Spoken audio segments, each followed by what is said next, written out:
Stardust Supplemental Files, PT5. Photographs of unmarked fighter craft flying over Denver raise questions over internal security in USA. Senator Goldman issues statement, "There is a vast conspiracy at work and I swear that I will put a stop to it. Unidentified military organizations are just another sign that this country is only a few short steps from tyranny." Riots strike Argentina as dozens of families across the country report family members missing. No signs of struggle or alien attacks were found at any of the residences of the missing persons, and the only known connection between the majority of those reported missing is background in construction and engineering. Warning: access to this file is restricted to personnel with top secret clearance or above. Attempts to access this file without authorization will be reviewed and be grounds for termination and/or prosecution. Distribution of this file may only be done with authorization from Commander David Bradford. Failure to provide authorization will result in termination and/or prosecution. Project ID, Stardust. Project Division, All. Division Lead, Dr. Moira Vollen, Dr. Joel Mills, Dr. Kim Ingo, Dr. Frank McKendrick. Attached files, original and translated copies of personal correspondence received by Twilight on May 2, 2015, analysis of materials received, links to xenobiology assets, personal notes by Division Lead, Ingo, supplemental notes by Division Lead, Vollen, Mills, McKendrick. Personal notes follow. New record, 4/12, May 2, 2015. Twilight just got some mail from home. If this is ever reviewed without the context of all the Stardust notes, I'll explain just how unlikely that last statement is. Twilight is being held in a secure lab several stories below ground and is kept under constant surveillance. Nothing enters or leaves the lab without one of the research division leads approving it, and nothing enters or leaves the base without Bradford doing the same. So imagine my surprise when Dr. Vollen pages all Stardust staff at freaking 3 in the morning to report some sort of breakthrough. My first thought that went through my head was that Twilight was literally breaking through the lab. As in, with her mind. Tearing the walls asunder.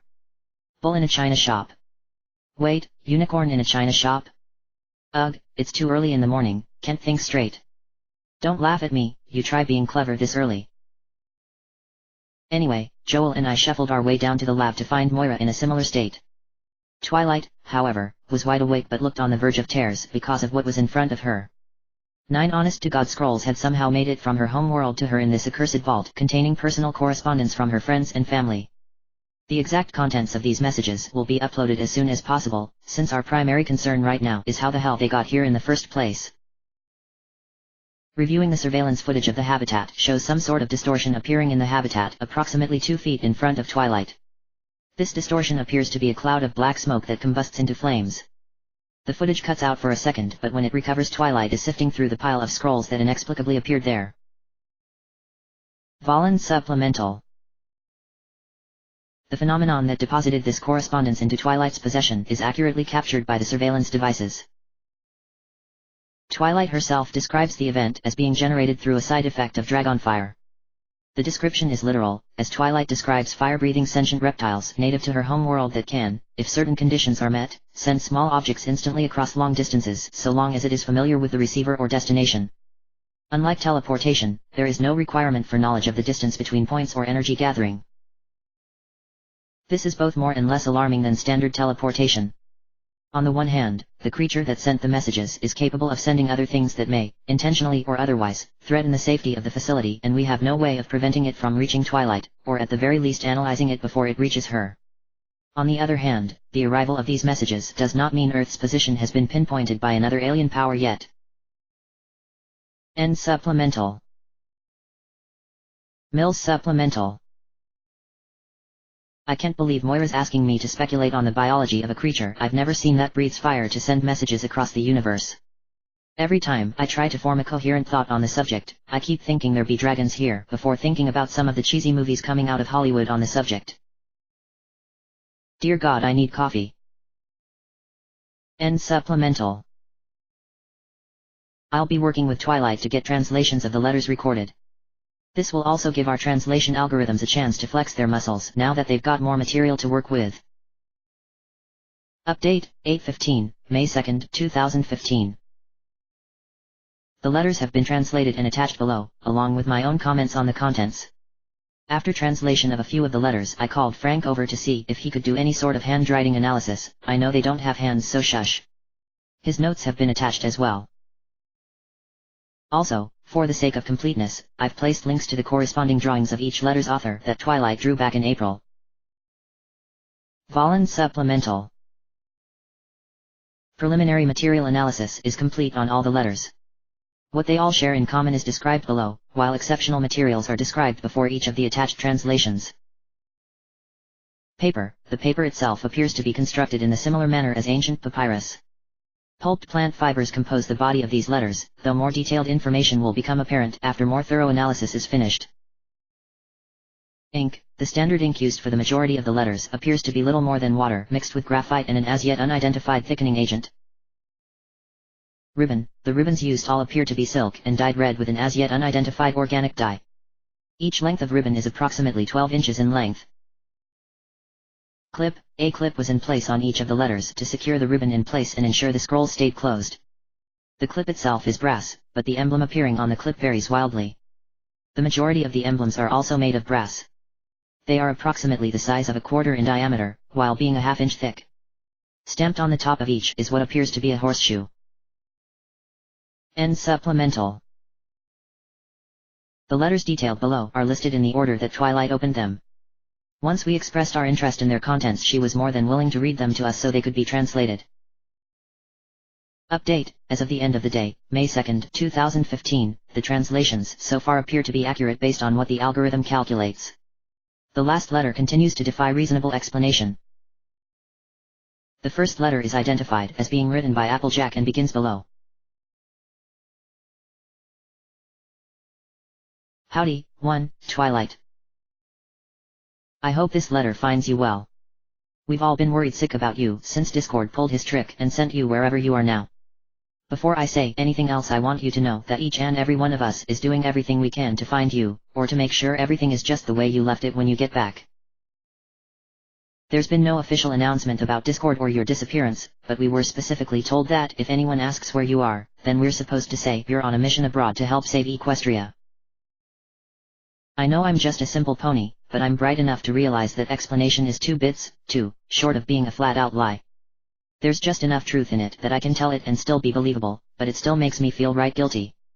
The worst part is telling Apple Bloom, 3, since she can read me like an open book but she doesn't know when not to pry like Big Mac, 3. In the end, she thinks you're out being a secret agent for the princesses or something, and I figure that's less terrible than the truth. Now don't you go worrying about that down talk from me, Sugar Cube, 4. I am still myself, and Discord never got the chance to cause any mischief. You just concentrate all your worrying and use it yourself to get home. I know that you will make it back to us. I don't lie, remember? Your friend, Applejack. 1. Yes, howdy. Direct translation from Twilight. 2. Bits are apparently the form of currency in Twilight's nation, if not the world. She describes them as something akin to the gold coinage used about a century past. 3. Applebloom and Big Macintosh, siblings of Applejack. 4. A term of endearment that Applejack has for her friends. McKendrick Supplemental. I never thought I'd be brought in to discuss the handwriting of alien creatures. The writing in this letter is, as far as I can tell, extremely rough. To draw a comparison, the characters when compared to the other letters, excepting Rainbow Dash's letter, appear rigid and block-like.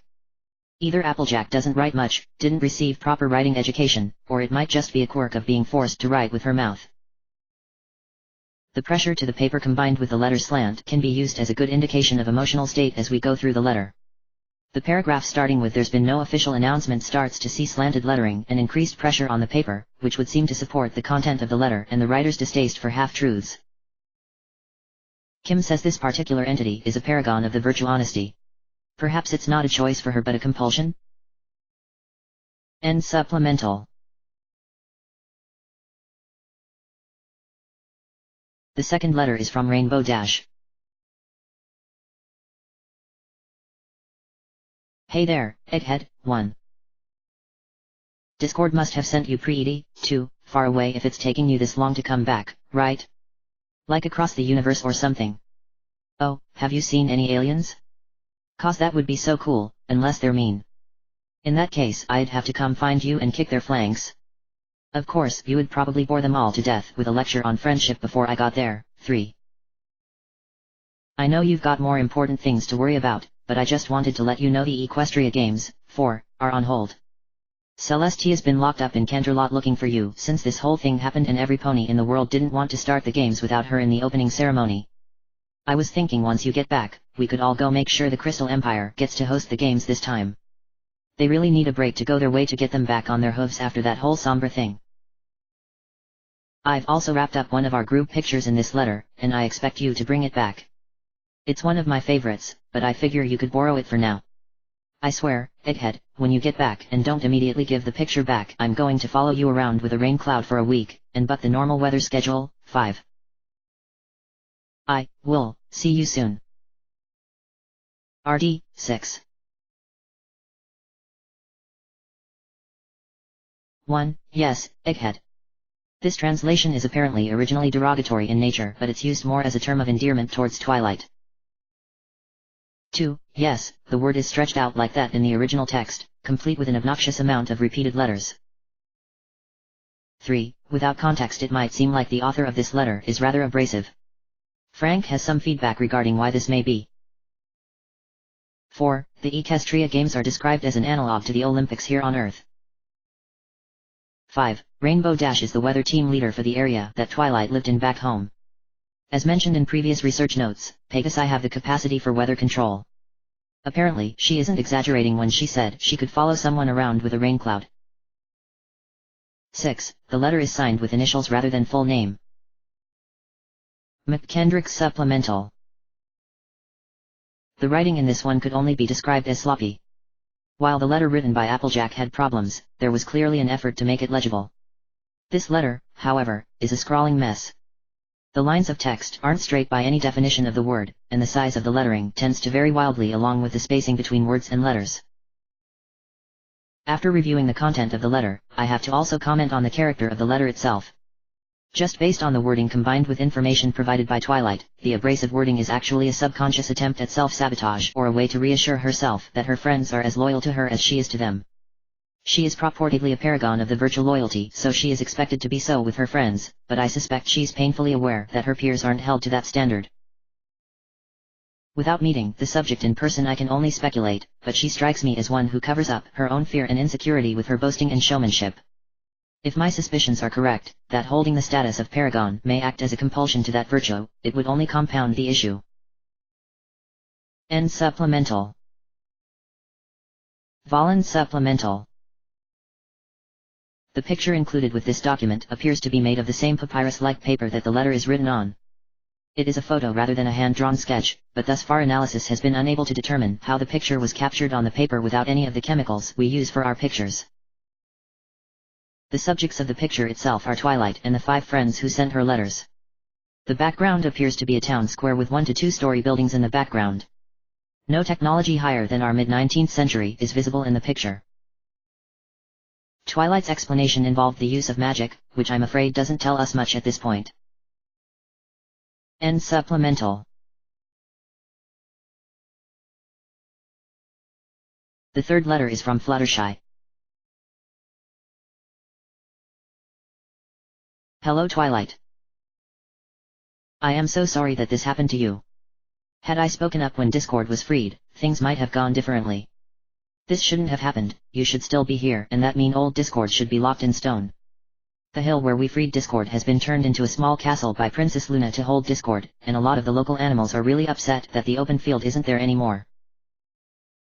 Not that I'm criticizing Princess Luna's decision. 1. She did what was necessary to keep us all safe and to keep Discord locked up until the elements are reunited and we can punish Discord for good. I don't want to sound mean, but Discord has gone too far this time. I just hope you come back soon so everything can go back to the way things were before. Since you're probably curious, I've been stopping by the library to check on Aloysius, too, and Spike. They've been getting along quite well. I suspect they came to an agreement in your absence. Spike is doing an admirable job keeping things running, though he has refused to take the title of librarian for himself. He's waiting for you to come back so we can pick up where we left off. We all are.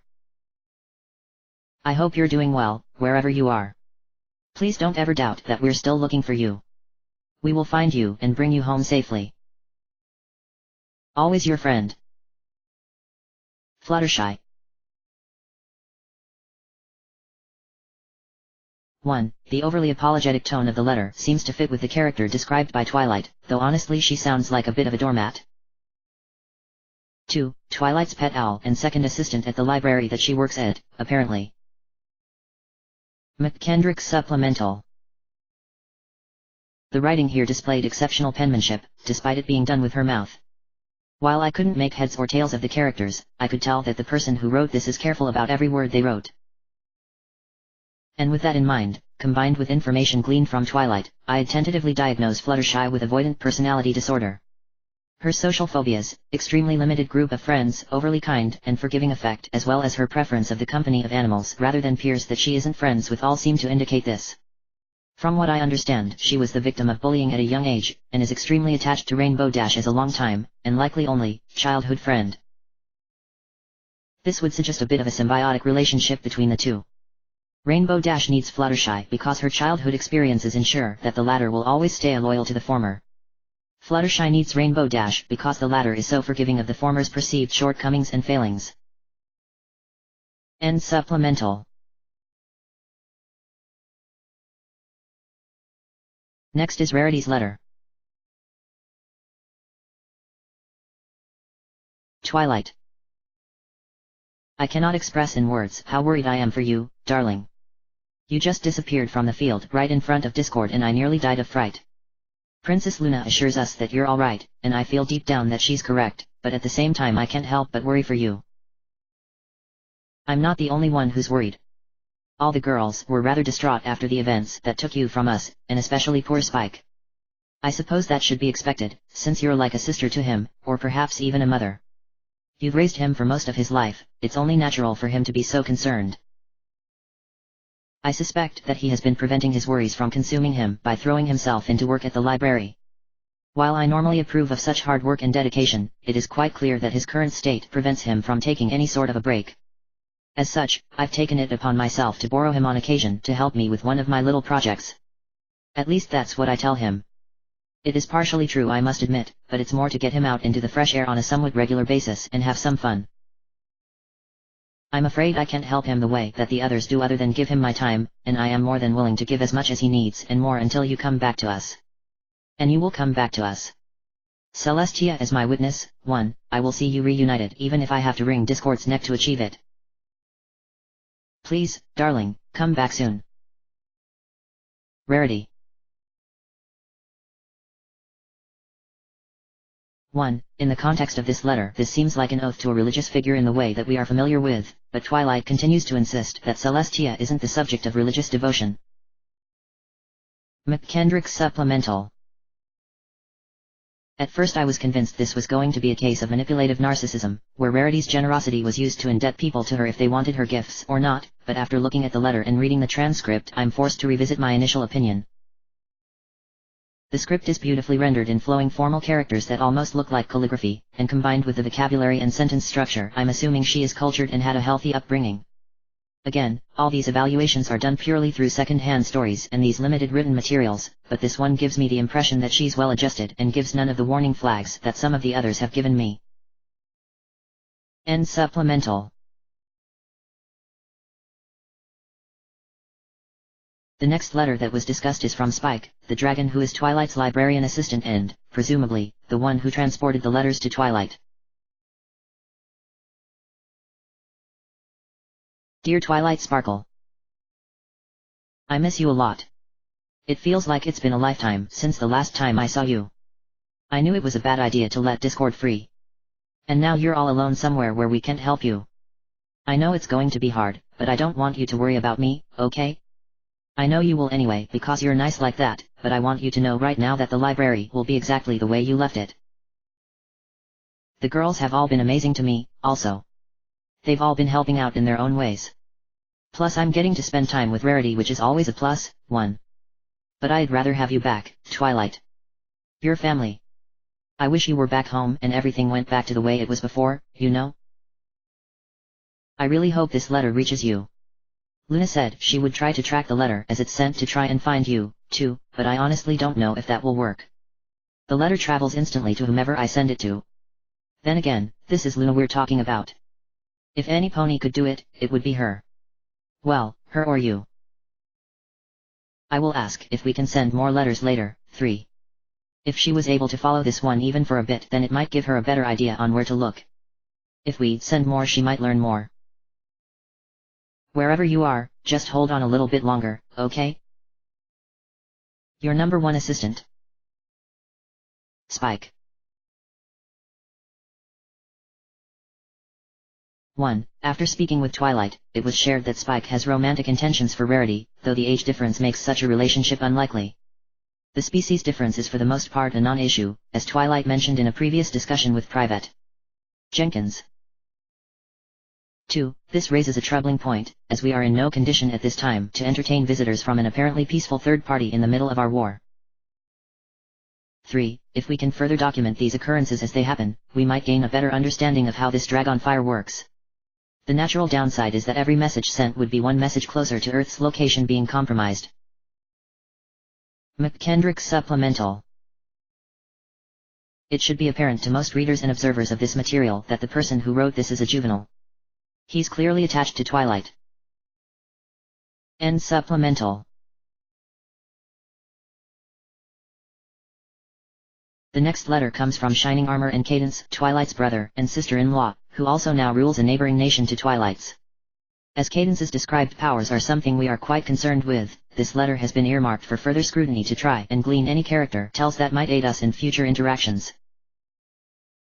Also, the icon affixed to this letter wasn't the brass horseshoe, but what appears to be a flawless diamond cut into the shape of a heart. Dear Twily. If the introduction didn't give it away, this is your brother writing. Luna invited Cadence and me to help out around Canterlot while she and Celestia continue to search for you, and she also explained what happened with Discord. I want to say that I'm not worried one bit. You're the one who faced down Nightmare Moon, and an Ursa Minor, plus Chrysalis and the Changelings, and Discord not once but twice. Your mastery of magic is unrivaled and I am certain that you'll find a way back to us. I'm afraid I've never been that good of a liar. Twily, I've dedicated my life to protecting the princesses and every pony under them, and especially you. It makes my blood boil that this happened to you even though it was the princess's decision in the end, and from what I hear I couldn't have prevented it even if I had been there. It also terrifies me that this is something that I can't fix like a big brother should, that I can't protect you from whatever things you see there. If there was the slightest chance of success I'd rally the guard and march through Tartarus, to find you. I wouldn't have to order them, either. You might not know it but every guard's pony knows you, by reputation at the minimum. You've helped save Equestria countless times before and every last one of them would volunteer to scour the stars and the darkness in between to find you again. I know what you're doing right now, Twily, you're shrugging bashfully and saying something like, it was nothing. 3. Don't. You're a true hero to all of us, and to me as well. I think I'm going to turn the letter over to dear Cadence before I further destroy my strong big brother image any further. Twilight, I know we do our usual greeting whenever we converse but I would forgive you if you did not this time. I imagine you would look rather silly doing a little shake to a letter. I hope I managed to make you smile, as I'm afraid that's all I can do with just a letter. I can scarcely imagine what you might be going through right now, but I can feel your heart, Twilight. It's faint and it's far away, but I can still feel you. I don't think I can sense where you are with my power, but it fills me with joy to know that wherever you are you've found some degree of comfort, if not happiness. I hope the knowledge that we continue to search for you adds to the happiness in your heart as well. And I'm not quite certain, but I could have sworn I felt something tugging on your heartstrings recently. I obviously don't know the circumstances but I'm overjoyed that someone that isn't a book has found at least a small amount of space in your heart. To see such a thing blossoming in someone I know so well is a beautiful thing, Twilight. Perhaps when you return you and I can go spend a day at the spa and you can tell me all about him, or her. 5. Also, don't forget your breathing exercises. 6. I know how worked up you can get when you're all excited. No pony likes a hysterical mare. And don't grumble and scowl, no pony likes a grump either. 7. Though you are rather cute when you're embarrassed. 8. Oh, and don't worry about Shiny. I haven't told him a thing. I imagine if I did, his brotherly indignation would somehow bridge the gap of space and time just so he could threaten bodily injury on your special sum pony. He's just a wee bit overprotective, but you know that already. Oh dear, I'm rambling now, aren't I? I suppose I should close things up before I have to fetch another piece of paper. My strongest advice to you, Twilight, is to cherish the things that bring you joy wherever you are, and remember that we will find you no matter what. Never forget that, alright? Sincerely yours. Shining Armor. Captain of the Guard. Prince of the Crystal Empire. Mi Ahmor a Cadenza, 9. Princess of the Crystal Empire.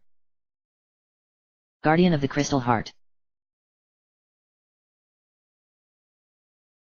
1. Twilight has mentioned the changelings in passing but has never elaborated on her experience with them. If there was some sort of invasion, then that might explain her reluctance to discuss it. Perhaps with this letter we can better frame our questions to approach it more gently. 2. Tartarus, according to Twilight, is a prison where only the truly evil are kept. As we can neither confirm or refute this, or their measure of evil, this explanation will have to suffice. 3. She was doing just that as she read the letter. 4. This raises a major security concern, especially considering the potential fate Twilight might face were she transferred to a less hospitable holding location. If this is accurate, Cadence can detect Twilight's emotional state regardless of the distance. If she were abused in any way, then any first contact with Twilight's people would no doubt be colored in such a way that peaceful cooperation would be impossible. 5. Bloody hell. What started as something akin to a non-malicious prank by Jenkins to get Twilight's mind off of Valen's aggressive testing procedures seems to have blossomed into a ticking time bomb. If this is accurate, then there's some truth to Jenkins ribbing Twilight, and Harris still doesn't know about it. We've got to get this straightened out before it goes on any further.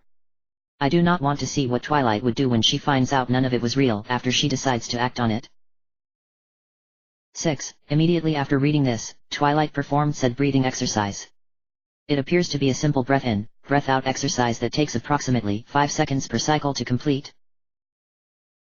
7. She was grumbling and scowling after reading that.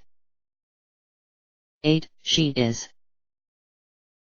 9. This is apparently Cadence's full name, as Cadence is just a nickname. McKendrick's Supplemental. As this is a two-part letter for two separate persons, the evaluation here will be broken up accordingly. Shining Armor appears to be honest throughout his writing. Judging by spacing, precision and paper pressure when he was getting to his fears, he is being completely honest about his worry for Twilight. For all of Twilight's peculiarities and quirks, her brother seems to be well adjusted. Princess Cadence is definitely not what I was expecting. From the materials that Kim and Joel provided me, I was expecting something akin to a chess master with powers of emotion bordering on mind control. I see no indications of such a manipulator in either how the text was written or the content of the letter itself. She seems about as benign as a meddling but welcome friend, which, if you read between the lines of Twilight's descriptions, that's exactly how she seems. Of course, Kim and Joel have a very valid point. Those with power have a tendency to use it to get what they want. It's not beyond the realm of possibility that Cadence acts this way to someone she truly cares about while keeping the common folk under an iron boot. I don't get that feeling from the letter, but it's just a letter. For all we know, she had someone else dictate it for her and this isn't her handwriting. End supplemental. The next letter is believed to be from Princess Celestia. This assumption is based on the icon attached to the clip, which is that of a many-pointed star and is made entirely of pure gold. Twilight also asserts that it is her handwriting. I am so sorry. McKendrick's Supplemental. So much is said in those 4 little words. So much more is said in the words that didn't make it onto the page. The writing style was slanted and almost mashed together with very little letter or word spacing. Combine this with the chemical analysis of the paper sheet that found traces of what appeared to be tears only adds evidence to the theory. Further evidence is provided by the paper pressure. Analysis shows that other papers were stacked on top of this one and were written upon before this final sheet was chosen for the letter. As we did not want to show too many of our tricks to Twilight, we kept all of this information confidential. What this tells me is that Celestia is devastated by what happened and is likely still in an extremely fragile emotional state.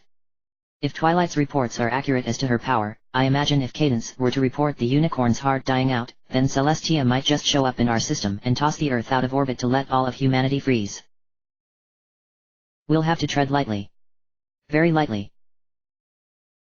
End supplemental. The next letter is written by Luna, and is marked with a clip icon that consists of a pitch-black circular base made of an as-yet unidentified metal, with a crescent moon in the center that is made of white marble. To Twilight Sparkle. I pray that this letter reaches you in good health, as we all fear for your safety even now. Cadence assures us that you are well wherever you are, and Discord also asserts your safety as well. 1. Though I don't trust him, not one bit. Discord has been contained, at least for now. 2. A prison has been constructed and staffed outside of Ponyville with the expressed purpose of preventing his escape as well as protecting the secret of his freedom from the public. It is an imperfect solution, I will grant you, but it's the only solution that we have. Please do not criticize yourself over the events that have transpired, Twilight. No one could have predicted Discord's actions, and no one blames you for attempting to complete Discord's challenge and save your friends the trouble. It is simply more evidence of your bravery and willingness to volunteer in my eyes, no matter what the results. I continue to search the skies for any sign of your presence, though I fear it will be a long and arduous process.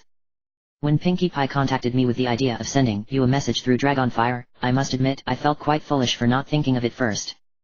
Thousands of years of wisdom, and the best suggestion I get is from Pinkie Pie of all ponies.